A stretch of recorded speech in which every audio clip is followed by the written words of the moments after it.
up, guys? CP the Tool Addict. Woo! Ha ha! How you doing? It's What You Say Wednesday. We're back, and we've got a great one for you today because, quite frankly, this one is going to be awesome, in my opinion. This one's going to open up some people's eyes to a few things that I think you should just kind of watch out for when you're buying tools. You know, everybody gets that just urge when you see something really cool. You're just like, wow, that thing is cool. I need it. And, you know, over the years, I've collected a few tools here and there. And we're going to talk about a few things that have become obsolete. But if you saw the title, it says worst tools. You know, that's the bottom line is we're going to talk about the worst of the worst tools on the market. And let me get the picture up here. Sorry. I got to stop saying I just can't do it. I know you guys are just like, man. We're going to go over a few things, and we're going to start off. Now, I don't own some of these tools, obviously, because I was smart enough not to buy them. But you'll probably see them if you Google or if you YouTube search them. You'll see people who have promoted these tools.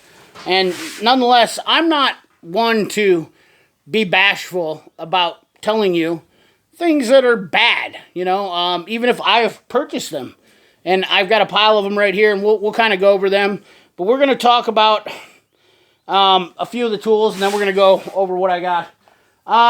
Some pliers that I really find that have not done me any justice are these trim clip gear wrench pliers.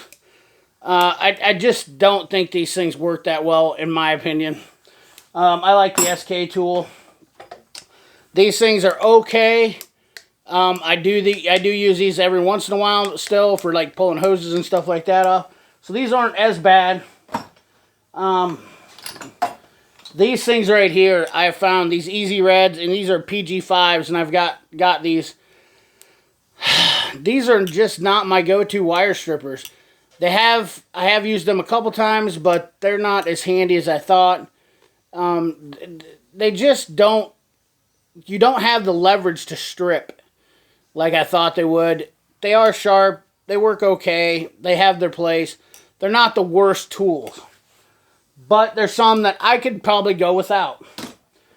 We're going to talk about some tools that become obsolete. Gasket scrapers like these. I use these a little bit, but not as much as I do for scraping. As I always grab my super scraper. Always grab the super scraper first. That's my number one go-to. You know, scrapers have kind of evolved. I've had these Mac ones, and this one was kind of a nice one to have. These ones I like better than I do these ones.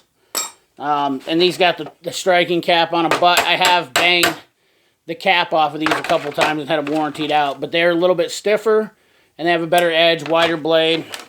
Got 3 different kinds here, and they're older. They've been around for a while, but they are the Mac Tools ones. I've wore the Mac Tools off of them, so that's kind of how that works. They have the Mac Tools on the blade, not on the handle anymore. So, that's the long and short of it. Here's another tool that has kind of gone by the wayside for me. And this is a KD tool. And this is a USA-made KD tool. I never did like these things, and now they're pretty much gone. They're pretty much obsolete, in my opinion. I don't use these type of hose clamp pliers anymore just because.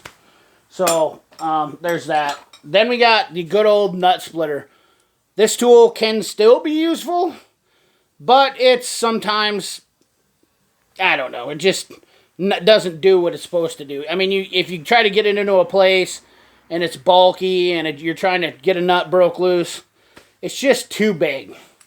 So, and the last but not least tool is this here guy.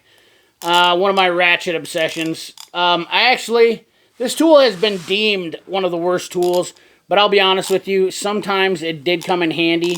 Before I got the long neck ratchets, actually, this had come handy. Even though the head is bigger, there was some spots where I was able to get a shallow socket in there and use this. And it's got this little spinny thing, and it ratchets pretty good. So, it's not been used for a while, but I did use it a lot back then. So, that's to show you about the tools that I have bought that those are kind of my least used tools now. I wouldn't say they're my worst or the worst ones, but I haven't purchased some of the worst ones. But I do not really like those tools that much. The ones that I said I didn't like anyways. I avoid using those pretty much at all costs.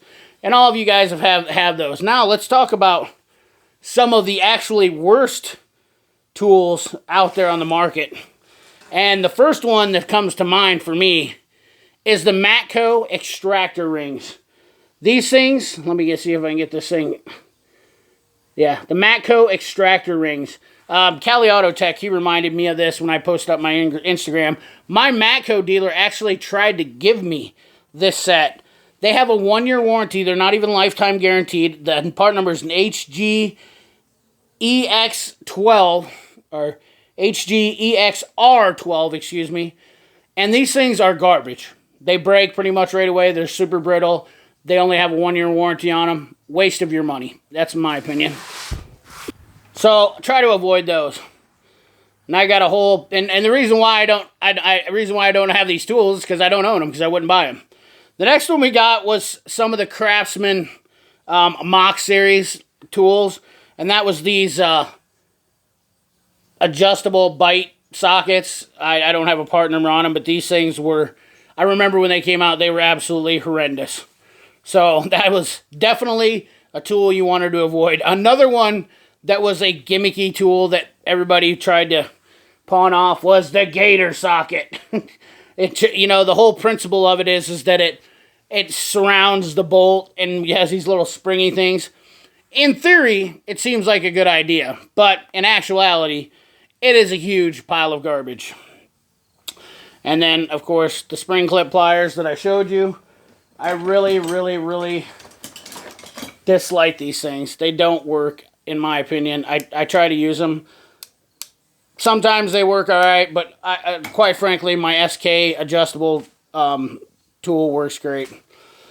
And we're not going to disclose to any other tool. I mean, we've got, every tool company has bad stuff. So, and that's including Snap-on. And Snap-on makes some of the worst locking pliers known to man. These are Baco branded locking pliers, and they are absolutely terrible. I would suggest you avoid them at all cost. Now, here's another one that a couple companies have, including Mac. That is the Texas Twister. This thing is absolutely worthless. I used it once, did not buy it because I used it and it did nothing. My opinion on this thing is that the rod is so long on this tool that when you put your air hammer on it, it loses all blows all force that you're using against it. You have a better chance of taking that thing off and hitting it with a hammer yourself, in my opinion. So, heed your warning on that. And then, the last, and one of the most newest piles of garbage, is the adjustable seal puller. Yes, this thing is absolutely garbage. Now, this is made by several companies. Well, it's not made, it's obviously built by somebody, but you see the screw up here? That thing strips out, and I had a conversation with one of my good subscribers, the Farm Tech. Check him out on Instagram. He bought this from Mac, and they also have it. AutoZone carries it.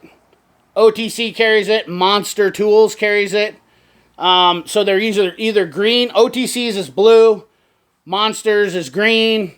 And then AutoZone is red. Mac Tools is red. I don't know who else has this. But beware of this adjustable seal puller. It is absolute garbage. You might as well just take a socket and your hammer and use it, because that's about the best outcome you're going to have with having this thing. And, we'll go on and talk about tools that are good, but I just wanted to show you guys the amount of tools that I think. These are probably 1, 2, 3, 4. These are probably my top 5 right now tools that are the worst tools on the market. And this thing is absolutely a huge gimmicky deal. you do not want to get involved with this because you will be disappointed once you do. So anyways, guys, I want to get your opinion on what your worst tool is. I know there's several more out there, but you want to think about this when you're thinking about some of the worst tools. You know, this tool, when I say I don't like this tool, it doesn't mean that it's actually the worst or it doesn't work, because it might work for somebody else, and that's good. Whereas some of these other tools have notoriously failed everybody, such as this tool. It fails everybody. This tool has failed a lot of people. I did hear a couple people say they like it, but I can't believe it. And this tool has failed a lot of people too. I've heard a lot of people complain about it, and this thing is absolute trash. And these things are absolute garbage. I guarantee it. In fact, I know one company stopped producing them because they were so terrible. So anyways, guys, remember, down in that comment box, leave me your question or leave me your comment about your worst tool, a tool that you would avoid buying, you don't want to touch, you don't want anything to do with. I don't care who's it's from, okay? I have them, everybody has it. Everybody has one from a company, and I definitely want to hear your guys' input. So I appreciate you watching. Remember, like, comment, share, subscribe, ring that bell. Remember, keep your hand, oh wait, it's great to have back on What You Say Wednesday. My hands are definitely dirty, so keep your hands dirty and your money clean. Thanks for watching. Appreciate you.